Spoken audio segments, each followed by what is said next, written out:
Bonjour à tous et bienvenue dans cette nouvelle interview. J'ai la grande joie d'être en compagnie de Anna Sandrea.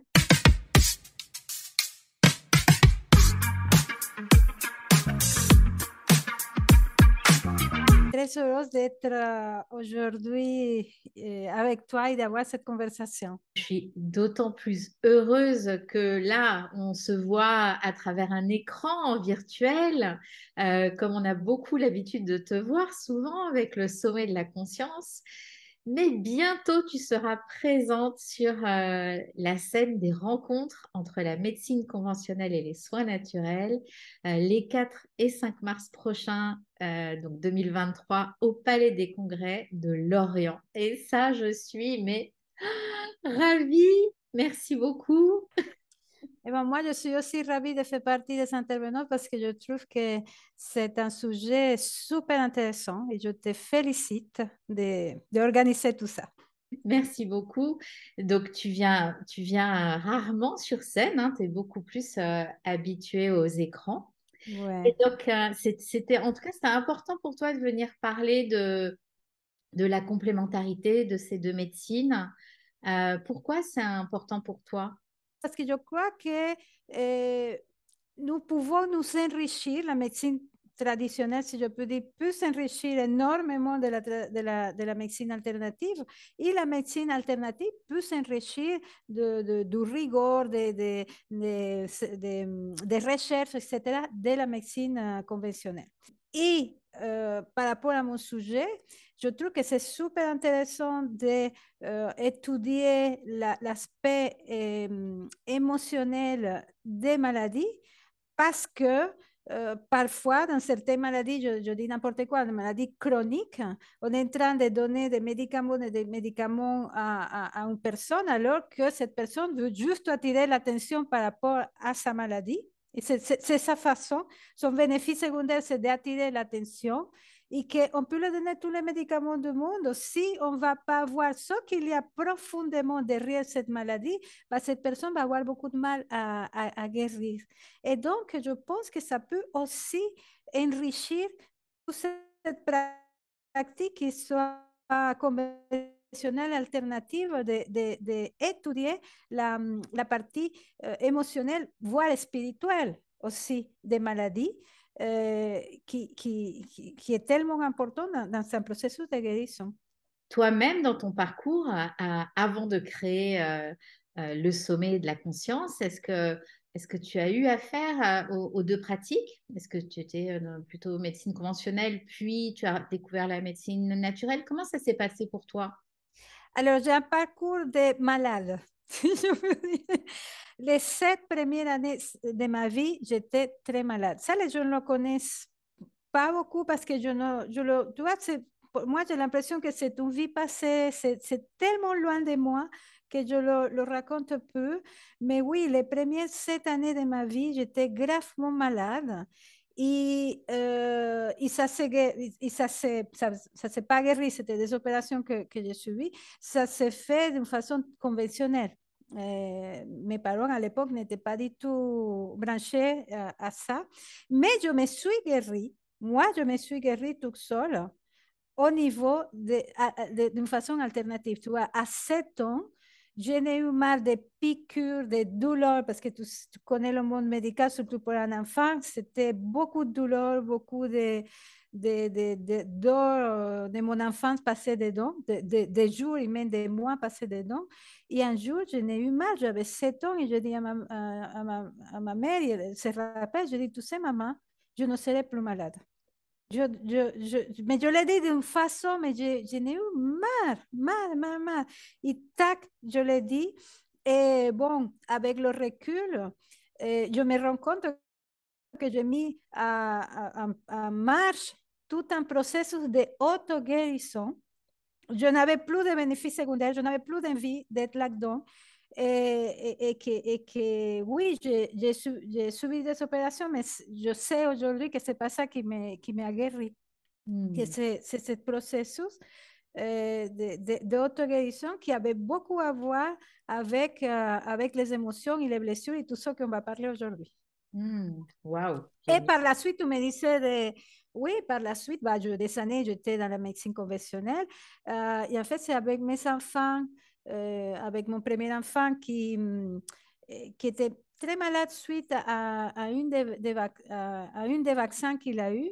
Et c'est là où je me suis commencé, qui a presque failli mourir, hein, soyons clairs, et que je me suis commencé à m'intéresser et j'ai vu qu'il y avait tout un monde que je ne connaissais pas du tout, qui était un monde fascinant, qui proposait plein de choses. Et voilà, et je suis rentrée dedans après. Ok, puis après, tu as eu envie, bah, toi aussi, de le mettre en lumière à Ouais, ta façon avec le sommet de la conscience. Donc là, tu vas venir sur la scène pour parler donc des blessures émotionnelles. ouais. Donc pour toi, c'est vraiment complètement lié à notre bien-être ou à notre mal-être. Qu'est-ce que les blessures euh, euh, émotionnelles? Les blessures émotionnelles sont des petits, des grands traumatismes, des expériences difficiles, douloureuses, mais parfois banales, je vais expliquer, et que nous avons vécues entre les 0 et 7 ans. Et ces expériences nous ont quelque part construit, on s'est construit autour de ces expériences et ces expériences nous ont marqués. La plupart des gens pensent que les blessures, c'est, voilà, j'étais battue pour mon père ou j'étais abusée, des choses comme ça très, très importantes. Mais en fait, beaucoup des expériences banales, comme je disais, peuvent créer des blessures. Je te donne un exemple. Oui, Et imagine-toi un enfant qui vit avec des parents séparés et que le père ou la mère dit je vais te chercher mercredi pour qu'on sorte ensemble. Et le parent ne vient pas. Bon, ça dira parce qu'il est occupé, parce qu'il était pris dans les embouteillages, parce qu'il a oublié, une quantité de choses. Ok. Ça, pour un adulte, ça peut paraître bon, ok, c'est pas grave. Euh, mais pour l'enfant, ça peut être différent, tu vois. Et en plus, si ça se répète, là, il y a encore un autre niveau, si je peux dire, d'importance qui se rajoute. Donc, une parole donnée et pas tenue, un mensonge, un manque de respect, quelque chose que l'enfant ne sent pas comme juste pour lui. Et voilà, un moment d'inattention. Par exemple, j'ai quelqu'un qui était avec moi en sciences la semaine dernière qui m'a dit, bon, pendant la séparation de mes parents, chacun était dans sa douleur et moi, j'avais l'impression que j'étais toute seule. Et ça l'a créé une grande blessure, tu vois. Et voilà, donc les blessures peuvent être bien sûr des grands traumatismes que nous avons vécus, abus, maltraitance, etc. Mais ça peut être aussi une quantité de choses qui peut passer inaperçu pour beaucoup de personnes, mais qui crée des conséquences et des impacts chez les enfants. Et ah oui, après, ce qui va se passer, ah oui, avant de te dire ça, c'est que nous avons vécu ça avec nos parents ou les personnes qui s'occupaient de nous. Euh, une grand-mère, une mère adoptive ou une mère de substitution, peu importe, ok? Et c'est la personne sur laquelle l'enfant va mettre sa confiance. il est en sécurité avec cette personne-là. Hmm. Il est en sécurité ou en insécurité. Hein? Il est censé être en sécurité. Il est censé surtout être aimé et Hmm. protégé par Hmm. cette personne. Et pour une raison ou une autre, cette personne ne tient pas son rôle. C'est plus ou moins. Donc l'enfant dit, OK, si je ne suis pas aimé par elle, qui est censé de m'aimer plus que tout le monde, si je ne suis pas protégée par lui, qui est censé de me protéger plus que n'importe qui, etc., alors pour qui je suis aimée, pour qui je suis, pour qui je suis important, etc. Et il va se créer par rapport à ces expériences qu'il a vécues, il va se créer des croyances. Je te donne un exemple. Imagine-toi que voilà, tu es un enfant de 3 ans qui a vécu avec 2 parents qui l'ont aimé énormément, mais qu'il y a un petit frère qui arrive, chose la plus banale du monde. Et l'enfant se sent, parce que le parent n'a plus le temps pour lui comme il était avant, mais il était tout seul, il avait tout le temps pour lui. Maintenant, ça se partage, le temps, la disposition, l'amour pour l'enfant. Et donc, on va développer une blessure, par exemple, ça peut être une blessure d'abandon. Ça, c'est typique, la naissance d'un nouveau enfant. Tu vois, toutes ces circonstances de vie peut créer des blessures. Après, quand les personnes entendent ce discours pour la première fois qu'on est enfant, on se dit, ah oui, c'est la faute de mes parents. Oui. Et les parents vont se culpabiliser. Mais en fait, j'ai l'impression que quelque part, tu vois, il y avait comme un plan qu'on puisse vivre certaines choses. Pourquoi? Pour évoluer. En fait, c'est pas une mauvaise blague de la vie qui va nous mettre dans des circonstances difficiles ou douloureuses, sinon que notre inconscient, si on peut dire, notre partie inconscient choisit de vivre certaines situations. Et pourquoi? Pour apprendre, pour évoluer. Ok. Tu vois, notamment une maladie. Mais ça peut être notre maladie ou la maladie de quelqu'un d'autre. Ça peut être ça. Par exemple, j'ai beaucoup des adultes qui ont vécu avec des parents malades quand ils étaient petits. Et donc, ça les a créé des énormes blessures parce que quand tu vis avec un parent malade, bah, tu ne peux pas être toi-même. Ouais. On ne peut pas être soi-même parce qu'il ne faut pas faire bruit ou parce que voilà, le parent, il est dans son processus à lui, il ne donne pas le temps, l'espace, etc., que l'enfant a besoin. Parce qu'il y a aussi autre chose que m'a dit, il y a comme une espèce d'ambiance mortifère dans la maison.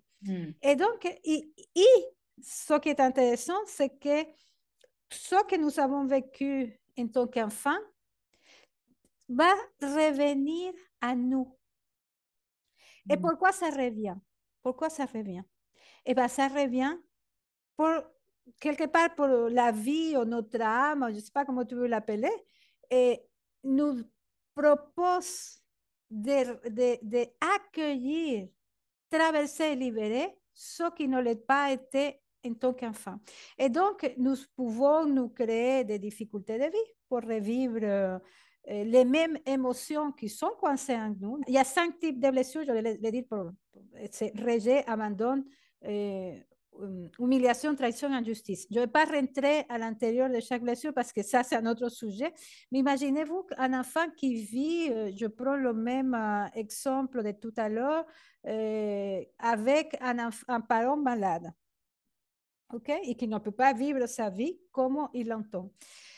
Voilà, cette vie qui était en lui et qui voulait s'exprimer et qui ne pouvait pas s'exprimer parce que le parent était malade, bah, ça, ça crée comme une espèce de réanimage, ok, à Ouais. l'intérieur de soi. Et donc, ces répétitions de vie vont nous aider quelque part à aller contacter ces émotions qui sont là pour qu'on puisse les vivre les exprimer et les libérer. Et ça peut se passer aussi de que ça peut être même nous qui tombons malades pour pouvoir remettre la vie en marche parce que quelque part à l'intérieur de nous, ça s'est figé. Donc, il peut se passer plein de choses. Une des choses qui peut se passer, c'est que nous avons vécu des blessures importantes ou banales d'un enfant, peu importe, mais que cette blessure n'a pas été entendue, les émotions de cette blessure et les besoins aussi, parce qu'il y a une émotion, par exemple, un enfant qui, je ne sais pas, qui était maltraité par ses parents, bah, il y a une émotion que dans la plupart des cas ne peut pas être exprimée parce que les émotions dans notre société sont très mal vues. Toi, on va dire à l'enfant, non mais tais-toi. Bon, tu l'as cherché, bah, si tu pleures encore, je te donne, je ne sais pas quoi, tu vois. Et donc, l'émotion qui est le résultat de l'expérience que l'enfant vit, une ne peut pas être vécue si cette émotion, euh, le parent prend le temps de l'accueillir, la blessure ne s'éclosera pas aussi profondément. Peut-être oui, il y a blessure, mais ça ne sera pas profondément.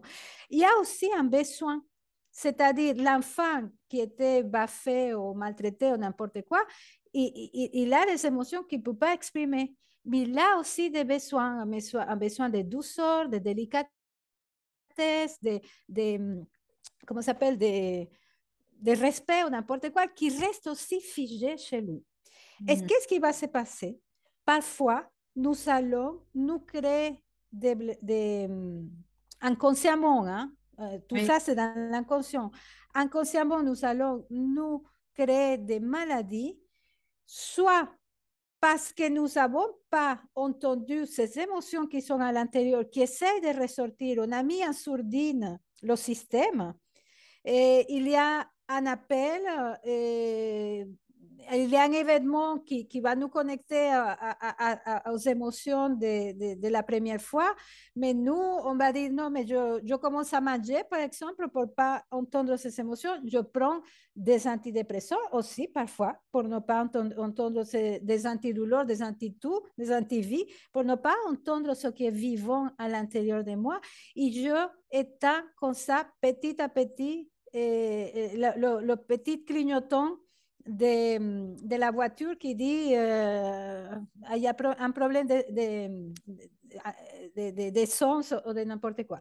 et Et ça, donc, un jour, c'est une peur qui peut générer, qui peut dire, la personne, elle ressent qu'il y a quelque chose, mais donc elle va atténuer, elle va mettre, souvent on dit, elle va mettre un couvercle. Mais pourquoi on fait ça? C'est par peur que ça jaillisse? je vais te dire par ignorance, plus que par Ah, peur. mm, Parce qu'on s'imagine, les gens s'imaginent, non, mais si ça remonte, je ne sais pas qu'est-ce qui peut se passer, je vais exploser, je vais mourir, ça va être trop dur.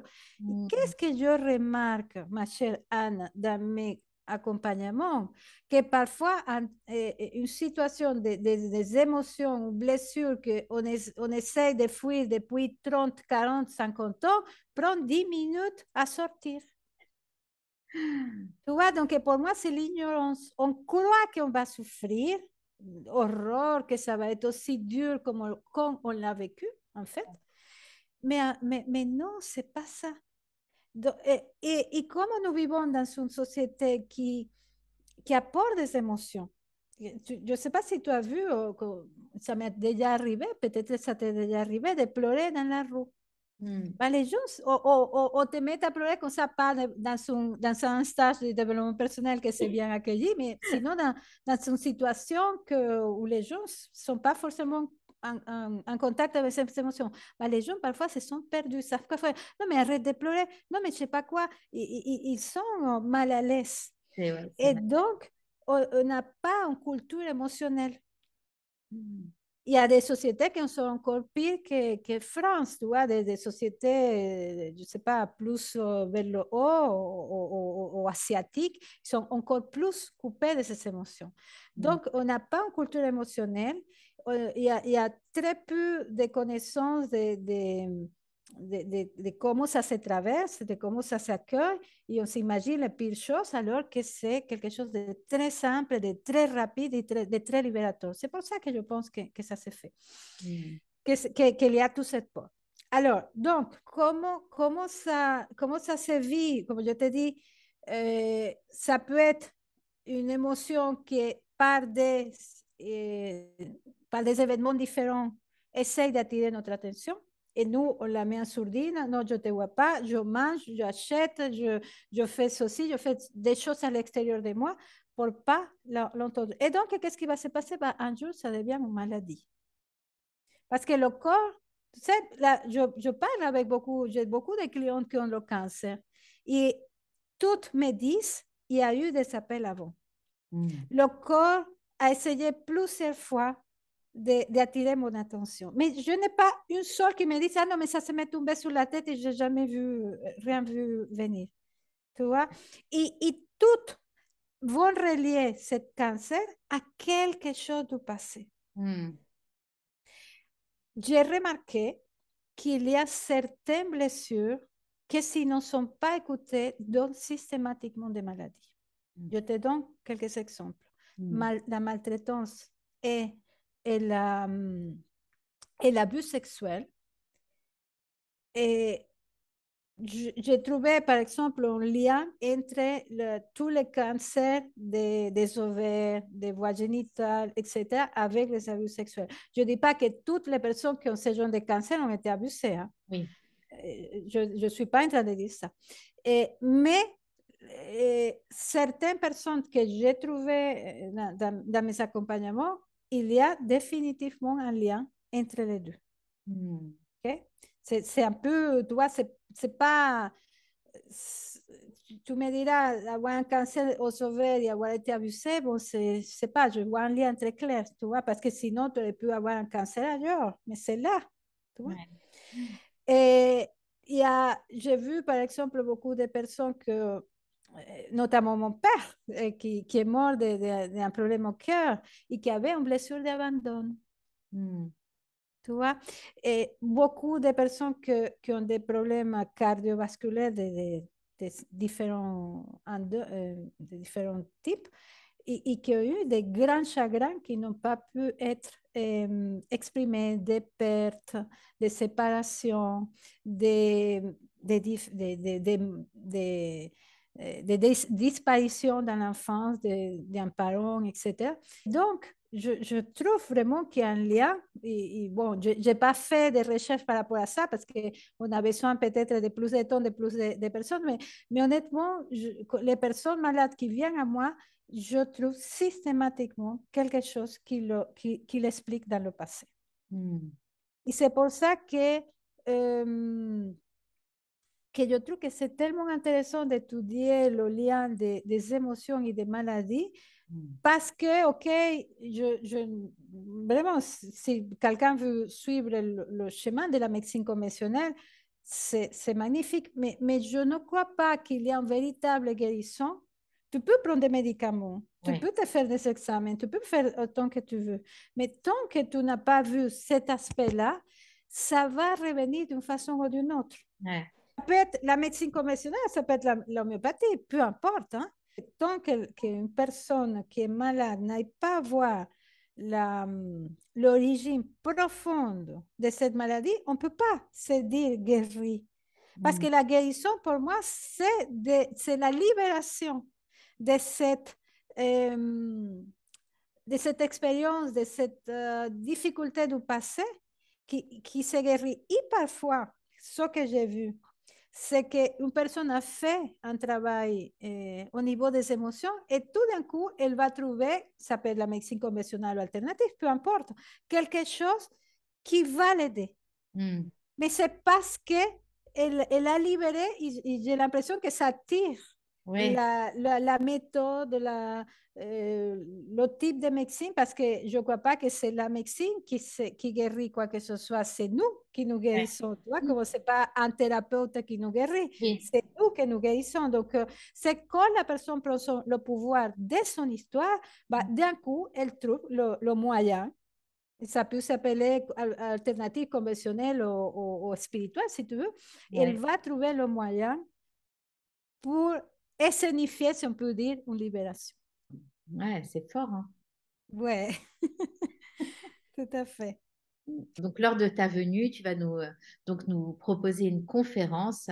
Donc, on va en savoir plus hein, sur ces blessures émotionnelles et comment aller les chercher pour prendre soin de soi, pour être responsable, comme tu disais, pour être vraiment responsable de sa santé, que ce soit avec un médecin ou un praticien en santé naturelle. Tout à fait, tout à fait. Et Oh, surtout, je vous donnerai ouais, parce que beaucoup de gens, bon, déjà, il y a beaucoup de gens qui ne savent pas qu'ils ont des blessures. Hein, et parfois, on peut prendre conscience que les a, mais qu'est-ce qu'on fait avec? Hein? Donc, je vous dirai aussi quoi faire avec. super. Et puis ce jour-là, on pourra donc se procurer ton livre, Guérir des blessures émotionnelles. Donc, ben, moi, je suis vraiment ravie que tu sois là et tu vas voir le public breton, ils sont super. Ouais, bah, avec joie. Je me réjouis de participer à cet événement.